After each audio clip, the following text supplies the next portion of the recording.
ये हो चुकी है, छगन भुजबल जी की सरकार में एंट्री हो चुकी है और शिवसेना जो है वो शुरुआत से जो है मराठा आरक्षण के बाजू में से दिख रही थी। अभी क्या होगा कि भुजबल जी की सरकार में एंट्री होने के बाद ओबीसी वर्सेस वहां पे मराठा तो उसको छेड़ने की जरूरत हो रही है। इस वजह से शिवसेना शिंदे गुट जो वो परेशान नजर आ रहा है। ये फडणवीस की रणनीति तो नहीं है। आधी मराठीत बोलतो मग हिंदीत बोलतो। अतिशय महत्त्वाचा प्रश्न तुम्ही इथं विचारलेला आहे। आपण जर बघितलं जेव्हा भुजबळ साहेब हे आपल्याकडे होते, महाविकास आघाडीकडे होते, तर पवार साहेबांकडे होते, तेव्हा त्यांची जर भाषणं आपण ऐकली, ओबीसी आरक्षण हे जे काही लोकल बॉडीचे जे इलेक्शन असतात त्याच्यातलं कोणामुळे गेलं तर ते भाजपच्या एका कार्यकर्त्यामुळे भाजपमुळे गेलं असं भुजबळ साहेब आपल्याकडे असताना बोलत होते। नंतर पार्टी फुटली, भुजबळ साहेब हे सत्तेत गेले, मग त्यानंतर त्या बाबतीत ते कुठेही काही स्टेटमेंट दिलं नाही। पण नंतरच्या काळामध्ये आपण जर बघितलं तर दुर्दैव असं या महाराष्ट्रामध्ये भाजपने मोठ्या प्रमाणात धार्मिक वाद आणि जातीय वाद हा वाढवलेला आपण सर्वांनी बघितला।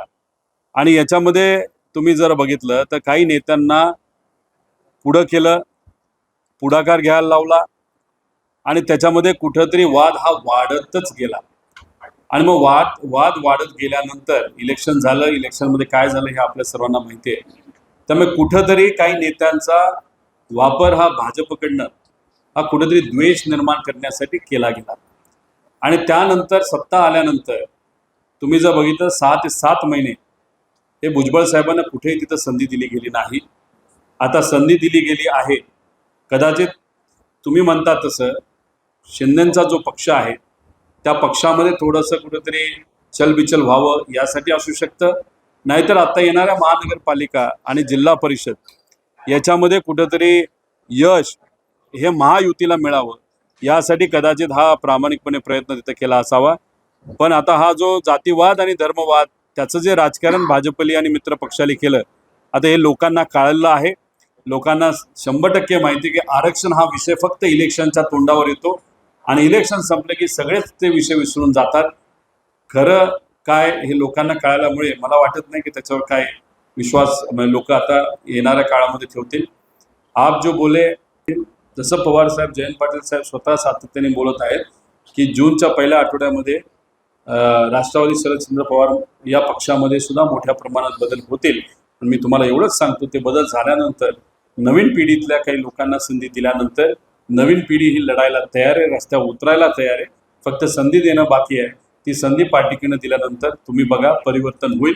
जे लोक तिकडे गेलेत आणि शेवटी एखाद्या बोटीची, एखाद्या गाडीची काहीतरी क्षमता असते की नसते। बोटीची क्षमता 50 तर माणसं बसली 100, ती बोट बुडून जाईल तिकडं। आणि तिथं जाऊन सगळेच जाऊन काय म्हणतात की बघा आमचं काम करा, हे जी बदली करा, हे करा, माझी बिल्डिंग बांधली जाते बिल्डिंगला मदत करा, माझं तिथं जागा अडकली जागेला मदत करा, परवानगी मिळत नाही, तो अधिकारी त्रास देतोय। म्हणजे जे गेलेले 70% स्वतःच्या व्यवसायासाठी गेलेले आहेत। त्यामुळे तिथले नेते सुद्धा समजूतदार आहेत। मग त्यांना किती महत्त्व द्यायचं ते त्यांना माहिती। पण आमच्याकडे जे आहेत आमची बोट हलकी आहे, आमच्याकडे लोक जास्त आहेत, कुठले मतदार, पण पदाधिकारी कमी आहेत, त्यामुळे आमची बोट काय बुडणार नाही, विचारायला पक्की आहे। एवढंच या ठिकाणी सांगतो। नाही करावंच लागेल। ते वाद असतातच, वाद आपल्याला मिटवावे लागतातच। आपण नक्कीच येत्या काळामध्ये संघटनात्मक काम जेव्हा आम्ही सर्वजण मिळून त्या ठिकाणी करू, ही दरी जी आहे ती अनेक वेळा चर्चेत येते, ती दरी आपण मिटूनच तिथं महानगरपालिका असतील नाही जिल्हा परिषदला समोर जाऊ। निवडणुकीनंतर पक्षाची मोठ्या प्रमाणात पडद्यावर संख्या कमी होऊन ताकद करते आणि दुसरीकडे आपल्या कुटुंबाला बऱ्याच मोठ्या प्रमाणात तिकडे जात आहेत। तर या पार्श्वभूमीवर विशेषतः आगामी स्थानिक स्वराज्य मतदारसंघाच्या पार्श्वभूमीवर पक्षाची बांधणी ही होणं अपेक्षित होतं, ती होत नाही। आणि केवळ राष्ट्रवादीचाच मुद्दा नाही, काँग्रेसचा आहे आणि शिवसेना ठाकरे गटाचा आहे। म्हणजे एकूणच तुमच्या महाविकास आघाडीचा मुद्दा फार कमकुवत आहे, पक्ष बांधणी होत नाही, त्याच्याकडे काय लक्ष देत? लोकात आम्ही आहोत, पण संघटनेच्या बाबतीत तुम्ही म्हणता तसं बरोबर आहे। ज्या पद्धतीचं काम गेल्या 6-7 महिन्यामध्ये करायला पाहिजे होतं ते केलं गेलं नाही। पण त्याचं दुसरं कारण असंही असू शकतं, कदाचित पवार साहेबांकडे पेशन्स जास्त असल्यामुळे पवार साहेबांचं मत एवढंच असावं की विधानसभेच्या वेळेस अनेक लोक आपल्याकडे आली, विधानसभा लढले, मग आज ते लोक आपल्याबरोबर राहतात का नाही राहत हे जर बघायचं असेल थोडा वेळ जाऊन द्यावा लागेल. तो आता वेळ जाऊन दिला. बरंच पुलाखालून पाणी गेलेलं आहे. आता अंदाज आलेला आहे. आता खऱ्या अर्थाने जे लोक राहिले त्यांना विश्वासात घेऊनच आपल्याला लढावं लागेल आणि तसं लढलं तरच पार्टी टिकेल. मला विश्वास आहे की ही पार्टी 100% टिकणार आणि लोकांच्या मनामध्ये रुजलेली पार्टी आहे. पैसा नसला तरी लोकहित लोकमत जनमत आपल्याबरोबर असल्यामुळे प्रामाणिक कार्यकर्ते असल्यामुळे यश येत्या काळामध्ये लोकल बॉडी इलेक्शन असू द्या नाहीतर उद्या येणाऱ्या तुम्ही खासदारकी घ्या नाही तर विधानसभा घ्या त्याच्यामध्ये सुद्धा यश येईल असं आम्हाला सगळ्यांना वाटतं. राजकारणामध्ये व्यवसायामध्ये प्रोफेशनमध्ये सगळंच काय असं वरच ग्राफ असतो असं नसतं. कधीतरी चढ असतो कधीतरी उतार असतो आणि जेव्हा उतार असतो नाही तर अडचणीचा काळ असतो तेव्हा काय अडचणी हे समजून घेऊन पक्षावर काम करणं फार महत्त्वाचं आहे. आणि तुम्ही म्हणता तसं आमचे पदाधिकारी सुद्धा तेच म्हणतात आणि खऱ्या अर्थाने पक्ष संघटनेवर आपल्याला काम करण्याची जरूरत आहे. आणि जेव्हा याचे इलेक्शन येतील आपलं जिल्हा परिषद महानगरपालिका तेव्हा प्रामाणिक कार्यकर्त्याला संधी देऊन जाऊया. काय होईल ते होईल बघू पण कार्यकर्ते तरी आपले टिकतील आणि लढतील असं मला तरी वाटतं. दादा तुम्ही जसं म्हणालात की लोकसभेच्या आधी छगन भुजबळांच्या मोठ्या सभा होत्या कुठेतरी जातीयवाद आणि धार्मिकवाद जो आहे तो या ठिकाणी सत्ताधाऱ्यांकडून त्याकडच्या केला गेलेला आहे. याचा अर्थ असा आहे का की आता मराठा म्हणून एकनाथ शिंदेचा चेहरा पुढे केला आणि दुसरीकडे भुजबळांच्या देखील सभा तरी दोन्ही बाजूचं ध्रुवीकरण जे आहे ते सत्ताधाऱ्यांनी केलं आणि त्याचा फटका तुम्हाला बसतात काय वाटतं? फटकापेक्षा लोकांची दिशाभूल तिथं झाली. म्हणजे एका बाजूला भुजबळ साहेब असं म्हणत होते पूर्वी की ओबीसी राजकीय आरक्षण हे कोणामुळे गेलं तर भाजपमुळे गेलं. पण एखादा नेता जेव्हा पक्ष बदलतो भूमिका बदलतो सत्तेत जातो मग त्यांची भूमिका कशी बदलते. मग आधी केलेलं स्टेटमेंट खोटं होतं का मग आता आपण शांत बसत आहात ते खोटं आहे. लोकसभा आणि विधानसभेला जर आपण बघितलं तर तुम्ही म्हणता तसं वेगळ्या वेगळ्या लेवलला वेगळ्या वेगळ्या प्रकारचं राजकारण केलं गेलं.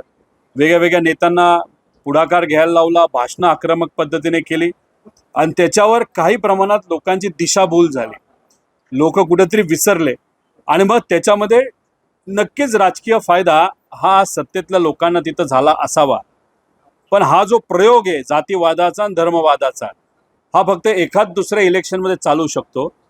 जेव्हा नवीन इलेक्शन येतील तेव्हा लोकांना हे मात्र कळणार आहे की पूर्वी कसा वापर केला. जसं धनगर आरक्षणाचा विषय याच्यात जर आपण बघितलं तर बारामतीला धनगर आरक्षणाच्यासाठी मोठं आंदोलन झालं होतं.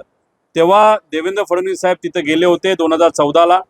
तेव्हा ते मुख्यमंत्री नव्हते. तेव्हा त्यांनी सांगितलं पहिल्या कॅबिनेटमध्ये आम्ही धनगर समाजाला आरक्षण देऊ. त्यानंतर अनेक कॅबिनेट झाल्या. पुण्यश्लोक अहिल्यादेवी होळकरांच्या जयंती निमित्ताने 300वी जयंती आहे म्हणून सोंडीला कॅबिनेट बैठक झाली. पण त्या बैठकीमध्ये धनगर आरक्षणाचा मुद्दा साधा चर्चेत सुद्धा आला नाही.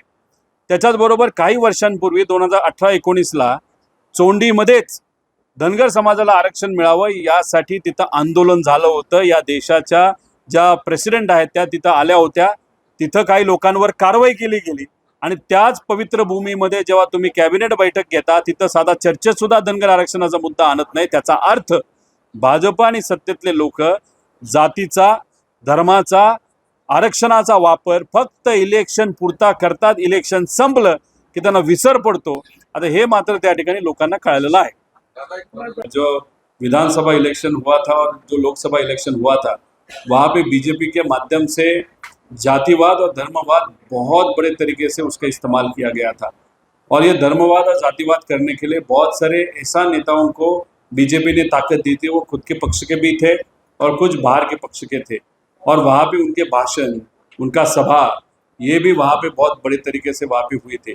भुजबल साहब जब पवार साहब के साथ थे जब महाविकास आघाड़ी के साथ थे तब उन्होंने स्पेसिफिकली ये कहा था ओबीसी का जो आरक्षण है जो लोकल बॉडी इलेक्शन में उसमें प्रॉब्लम आया था उसकी जिम्मेदारी पूर्ण जो थी वो बीजेपी की थी. बीजेपी का कार्यकर्ता कोर्ट में गया था. कोर्ट में जाने के कारण वहाँ पे उनको आरक्षण पे अड़चन आई थी. ये भुजबल साहब ने वहाँ पे कहा था.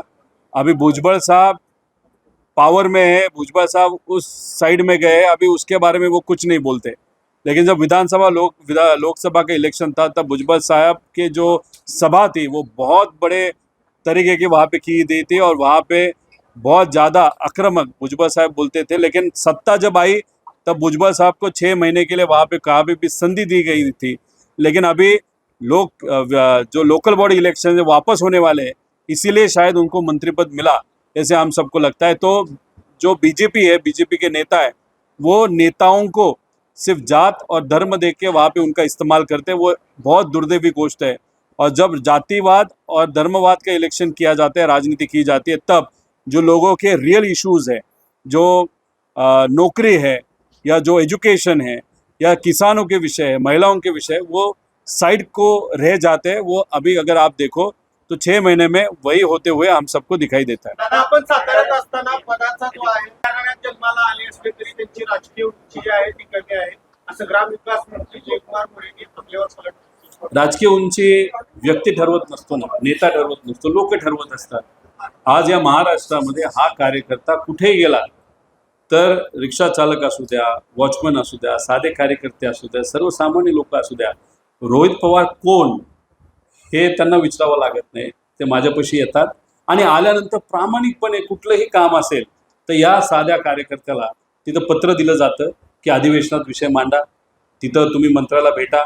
म्हणजे कधी कधी बीजेपीचे लोक सुद्धा माझ्याकडे येतात, म्हणतात की हा विषय सुटला पाहिजे। ही माझी ओळख आहे आणि ही माझी ओळख नेत्याने नाही केली हो, माझी ओळख सामान्य लोकांनी केली, म्हणून ही ओळख महत्त्वाची आणि चांगली आहे। आणि त्या ओळखेचाच मला असं वाटतं की राजकीय फायदा घेऊन उद्या जाऊन त्याच लोकांच्या हितासाठी आपल्याला काहीतरी करता यावं, यासाठी हाच तो रोहित पवार तिथं काम करत राहील। जयकुमार मोरेंनी म्हटलं आहे की रोहित पवारांची मला कीव येते, ते रावणाला आता राम बोलत नाही। विषय एकच आहे की त्यांच्याबद्दल मी जेव्हा साताऱ्यात होतो तेव्हा उत्तर ऑलरेडी दिलंय। आणि एखाद्या व्यक्तीवर जर व्यक्ती मोठा असता तर दुसऱ्यांदा मी स्टेटमेंट दिलं असतं आणि इथं दिलं असतं। पण आता मला असं वाटतं की तो विषय थोडासा सोडवावा। पालकमंत्री म्हणून इथं कशा पद्धतीचं काम केलं जातंय हे मात्र त्या ठिकाणी आपल्या सगळ्यांना बघावं लागेल। असं म्हणाल्या होत्या रोहित पवार कोण आहेत मला माहित नाही, आता त्यांना परिचय झालाय का त्यांचा? नाही, रोहित पवार अजून सुद्धा साधा कार्यकर्ता आहे। हे बघा, मी फक्त आमदार आहे, लोकांनी मला ते पद त्या ठिकाणी दिलेलं आहे। मी पक्षाचा कुठेही पदाधिकारी नाही। लोकसभेमध्ये जिथं कुठं माझी जरूरत होती तिथं मी गेलो, प्रचार केला, सभा घेतल्या, काँग्रेसच्या नेत्यांसाठी सुद्धा सभा घेतला, शिवसेनेच्या नेत्यांसाठी सुद्धा घेतल्या, आमच्या पदाधिकाऱ्यांसाठी सुद्धा आम्ही घेतल्या। आमदारकीला माझ्या मतदारसंघाकडे लक्ष न देता मी अनेक ठिकाणी मित्रपक्षाच्या सभेसाठी त्या ठिकाणी गेलो आहे। त्यामुळे रोहित पवार हा पूर्वी कार्यकर्ता होता, आताही कार्यकर्ता आहे, पदाधिकारी नसताना सुद्धा फक्त हे आमचे कार्यकर्ते पदाधिकारी प्रामाणिकपणे विचारासाठी लढत आहेत। त्यामुळे या कार्यकर्त्यांच्या पाठीमागे हा कार्यकर्ता भक्कमपणे आहे। त्यामुळे रोहित पवार कोण हे लोकांना माहिती आहे, महाराष्ट्राला त्या ठिकाणी माहिती आहे। त्यामुळे कधी कधी भावनेच्या भरामध्ये एखादं स्टेटमेंट हे एखाद्या नेत्याकडनं व्यक्तीकडनं बोलून जातं। त्यामुळे त्या स्टेटमेंटला धरून द्वेष मनामध्ये ठेवणारा हा कार्यकर्ता नाही। आमच्या कार्यकर्त्याला ताकद देण्यासाठी, आमच्या विचाराला, महाविकासाकडीच्या विचाराला इथं न्याय देण्यासाठी, सत्ता आणण्यासाठी या रोहित पवारला मागे सुद्धा जर जावं लागलं तरी चालेल। पण आमच्या कार्यकर्त्यांना विश्वासात घेऊन मान सन्मान रोहित पवारला नाही मिळाला तरी आमच्या कार्यकर्ते पदाधिकाऱ्यांना मिळावा एवढीच माझी इच्छा। विषय कसा असतो, आमदारकी खासदारकी ही सेंट्रल लेवलला ठरवली जाते आणि जर महानगरपालिका, जिल्हा परिषद जर आपल्याला ठरवायचं असेल तर आपल्याला त्या जिल्ह्याचे नाही तर शहराच्या पदाधिकाऱ्यांना विश्वासात घ्यावं लागतं। आता इथे आमची अपेक्षा एवढीच आहे की काँग्रेस आणि शिवसेना आणि आम्ही यांनी एकत्रित बसून योग्य न्याय प्रत्येक कार्यकर्त्याला कसा देता येईल यासाठी प्रयत्न करावेत। सगळ्यांना न्याय देता येणार नाही हे आम्ही समजू शकतो, पण तो आदर, मान सन्मान म्हणजे कुठेतरी 40 जागा, 35 जागा, 45 जागा या कशा मित्रपक्षाला मिळतील याच्यासाठी सुद्धा कुठेतरी त्यांनी पुढाकार घेण्याची जरूरत आहे। आणि जर तशा पद्धतीचा पुढाकार लोकल लेवलला नाही झाला तर मग सोलापूरच्या बाबतीत बोलायचं झालं तर मग पवारसाहेब आणि जयंत पाटील साहेबांनी ठरवलं आणि या पदाधिकाऱ्यांना विश्वासात घेतलं तर मग मान सन्मान नसेल मिळत तर एकटं सुद्धा हे सर्व पदाधिकारी लढू शकतील अशी ताकद या सर्व पदाधिकारी कार्यकर्त्यांमध्ये आहे। कुठल्या बेसवर मोठा भाऊ सांगतात? मी मोठा भाऊ कोणाला राष्ट्रवादी पक्षाला मोठा भाऊ म्हणतोय असं नाही, आम्ही काँग्रेसलाच म्हणतोय। काँग्रेसला का म्हणतो, याच्या आधी काँग्रेसची सत्ता या शहरावर आली होती, अनेक वेळा आली होती. आणि ती सत्ता आणण्यासाठी जर आपण बघितलं तर शिंदे साहेबांनी खूप मोठा परिश्रम, पुढाकार आधीच्या नेत्यांनी त्या ठिकाणी घेतलेला आहे. आणि त्यामुळे पूर्वी काँग्रेस ह्या पूर्वीच्या नेत्यांमुळे तिथं सत्तेत आली होती. त्या हेतूतून आम्ही मोठा भाऊ म्हणतोय. त्यामुळे मोठ्या भावाला छोट्या भावाला नाही तर दुसऱ्या पक्षाला विश्वासात घेणं तितकंच महत्त्वाचं आहे. पण जर छोट्या भावाला जर विश्वासात घेतलं जात नसेल तर मग कधीतरी छोटा भाऊ हा वेगळा निर्णय सुद्धा त्या ठिकाणी घेऊ शकतो.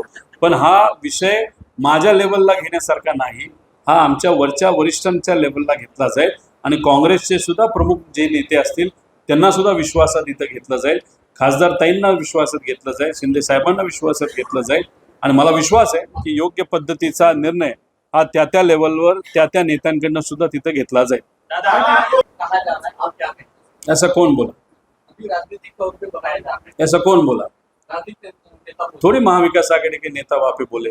वहाँ पे ना महाविकास आघाड़ी से न हमारे पक्ष से साहब बोले, सुप्रिया बोली, जयंत पाटिल बोले, न वहाँ पे उद्धव ठाकरे साहब के पक्ष से उद्धव ठाकरे साहब बोले, राउत साहब बोले, या कांग्रेस से. विपक्षी दल से बोल- ये विपक्ष तो वो पतंग उड़ाएंगे, उनको वैसे काम भी नहीं. देखो सरकार अगर आप देखो तो सरकार बीजेपी का मित्र पक्ष का है. अभी सरकार आए हुए 6, 7, 8 महीने हो गए. विकास का क्या काम हुआ है? आज किसानों की अड़चन है. आज अगर सोलापुर जिले की बात करें तो यहाँ पे लोगों का कुछ काम नहीं हो रहा, लेकिन जो वालू माफिया है उसका मात्र बहुत अच्छा चल रहा है. अभी वो कैसे चल रहा है, क्यों हो रहा है, लोगों का क्यों नहीं सुना जाता है, लेकिन यहाँ पे माफियाओं का क्या सुना जाता है, वो देखने की बात है. तमें ये विरोध में जो नेता है, मतलब हमारे विरोध में या जो सत्ते में, वो तो हमारे विरोध में बोलते रहेंगे, उनका तो वो काम है. दूसरा काम तो रहा नहीं, सिर्फ टीका करना वही उतना काम है उनका.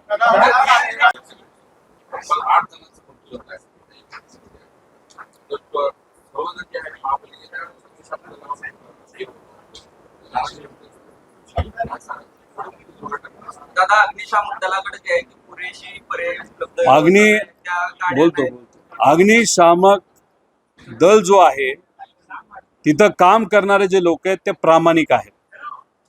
पण कितीही प्रामाणिक असलं तरी त्यांना सामग्री देणं, त्यांना चांगल्या गाड्या देणं ही प्रशासनाची जबाबदारी असते, शासनाची जबाबदारी असते. स्मार्ट प्रोग्रामच्या अंतर्गत इम्पोर्टेड एक मोठी गाडी पाण्याची तिथं देण्यात येणार होती. त्याचं काय झालं असा सुद्धा प्रश्न आता सगळ्यांना पडायला लागलेला आहे. त्याच्याचबरोबर अग्निशामक केंद्र हे छोटं राहून चालत नाही. सोलापूर शहर हे आता मोठं झालं आहे. ते मोठं का होऊ शकत नाही, मोठं करण्यासाठी त्यांना जागा का मिळत नाही, हे सुद्धा कुठं आता तरी बघण्याची जरूरत आहे.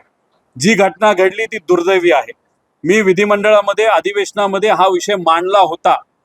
त्याच्यामध्ये जे काही छोटे MIDCचे प्रोजेक्ट्स आहेत त्याच्यामध्ये आपल्याला नाहीतर बिल्डिंग्स असतील त्याच्यामध्ये अग्निशामक आणि त्याचं जे मनुष्यबळ आहे ते योग्य आहे का, त्याला यंत्रणा आहे का, असाही मुद्दा तिथं आम्ही मांडला होता. आणि जी घटना घडली 1 वर्षाचं बाळ सुद्धा त्याच्यामध्ये मृत्युमुखी पडलं. जेव्हा घटना घडते तेव्हा शासनाकडनं 5-10 लाख रुपये दिले जातात आणि विषय तिथं संपतो असं नसतं. उद्या या घटना घडू नये यासाठी प्रशासन काय करणार आहे हे सुद्धा त्याच्याबद्दल सांगावं लागेल. त्यामुळे गाड्या का नाहीत, एवढं मोठं शहर असताना सुद्धा. आणि तुम्ही जर बघितलं तर इथं ज्या गाड्या आहेत त्या जास्तीत जास्त 4थ्या मजल्यापर्यंत पाणी मारू शकतात. पण आता इथं सोलापूरमध्ये बिल्डिंग हे आता 10 मजल्याच्या पुढे गेलेले आहेत. जर पाणीच जर फक्त 4थ्या मजल्यापर्यंत पोहोचणार असेल आणि वर जर आग लागली त्याच्याबद्दल आज चर्चा होतीये का, त्याच्याबद्दल कोण पुढाकार घेतंय का, हे सुद्धा लक्ष देण्याची जरूरत आहे. नाही तर घटना घडतात, 10 दिवस त्याच्यावर चर्चा होती, विषय संपून जातो. मला एवढंच म्हणायचं आहे की ही दुर्दैवी घटना घडली, त्यात काही नागरिक मृत्युमुखी पडले. जे झालं ते चुकीचं झालं, पण याच्यावर कुठेतरी शहाणपण घेणं आणि त्याच्यावर कार्य करणं आणि त्याच्यावर इम्प्रूव्हमेंट करणं ही सुद्धा जबाबदारी प्रशासनाची आहे. प्रशासन या बाबतीत काय करते हे आपल्याला बघावं लागेल. आता ठीक आहे, महाआघाडीच्या माध्यमातून लढवल्या जातील का वैयक्तिक स्तरावर लढवल्या? आज सकाळी सर्व सोलापूर शहराचे पदाधिकारी, पेरेंट बॉडी, युवा बॉडी, महिला युवती, सर्व सेल याचे पदाधिकारी कार्यकर्ते सहज चहा पाण्यासाठी आम्ही भेटलो होतो. सगळ्यांचं म्हणणं आलं की आज लोकांमध्ये खूप मोठी खदखद आहे, प्यायला पाणी मिळत नाही. आज पावसाळा सुरू झाला तरी गटर स्वच्छ केले गेले नाही. युवांचे प्रश्न आहेत, बीडी कामगारांचे प्रश्न आहेत. काही ठिकाणी लोक अनेक वर्षांपासून राहतात, पण त्यांना आता घरं पाडण्याच्या नोटिसेस तिथं आलेल्या आहेत. त्याच्याचबरोबर डिलिमिटेशन, नाही तर डिलिमिटेशनपेक्षा आपण जर बोलायचं झालं तर शहरामध्ये डीपी प्लॅन चालू आहे. मग आता इलेक्शन जर पुढच्या 4 महिन्यामध्ये होणार आहे तर आता डीपी प्लॅनचा अठ्ठास का ठेवला आहे? त्याच्या मागे काय वेगळं राजकारण आणि अर्थकारण आहे का? असे बरेच प्रश्न हे आमच्या पदाधिकाऱ्यांनी तिथं पडलेले आहेत आणि त्यांचं सगळ्यांचं मत आहे की लोकांना जर न्याय द्यायचा असेल तर आपली सत्ता येणं फार महत्त्वाचं आहे. आपली सत्ता येत असताना या सर्व कार्यकर्त्यांचं हे मत आलं की आपले जे मित्र पक्ष आहे, ज्याच्यामध्ये काँग्रेस आहे, शिवसेना आहे, यांनी जर चांगल्या पद्धतीचा पुढाकार घेतला आणि आम्ही मोठे भाऊ म्हणून छोटे जे पक्ष असतील त्यांना विश्वासात घेऊन योग्य जर आपल्याला तिथं तिकीट मिळाले नाही तर तिथं जर आपल्याला लढण्यासाठी जे प्रभाग नाही तर विभागामध्ये आम्हाला मान सन्मान तिथं मिळाला तर नक्कीच महाविकास आघाडी म्हणून लढायला आम्ही सर्वजण इच्छुक आहोत. पण जर तिथं मान सन्मान मिळणार नसेल तर आपण सुद्धा आपली ताकद तिथं दाखवू शकतो. त्यामुळे विषय एवढाच आहे की यांचं जे मत आहे ते मत आता आम्ही ऐकून घेतलेलं आहे. पवार साहेबांशी आम्ही बोलू, जयंत पाटील साहेबांशी बोलू आणि त्या बाबतीत ते निर्णय काय देतील. त्यामुळे मान सन्मान ह्या मित्र पक्षाला मिळालाच पाहिजे आणि तो जर मिळत नसेल तर मग प्रत्येक पक्षाची आपली आपली ताकद असते कार्यकर्त्यांसाठी आणि पदाधिकाऱ्यांसाठी. आम्हाला या सर्व पदाधिकारी कार्यकर्त्यांचं ऐकावं लागेल आणि जर वेळ पडली, आज ती वेळ नाही, तर काँग्रेसकडनं सुद्धा चांगला संदेश हा वरच्या लेवलवरनं आमच्याकडे येतोय, शिवसेनेकडनं सुद्धा येतोय. त्यामुळे तो वरच्या लेवलचा संदेश बघितला तर महाविकास आघाडी म्हणूनच आम्ही लढू, पण मान सन्मान हा तिकिटाबाबतीत सुद्धा असावा आणि जो तो नाही मिळाला तर ह्या सगळ्यांचं ऐकून एकटं सुद्धा लढायला आम्ही कमी पडणार नाही. एवढंच या ठिकाणी आपल्या सर्वांना सांगतो. राज्याचं धोरण आहे की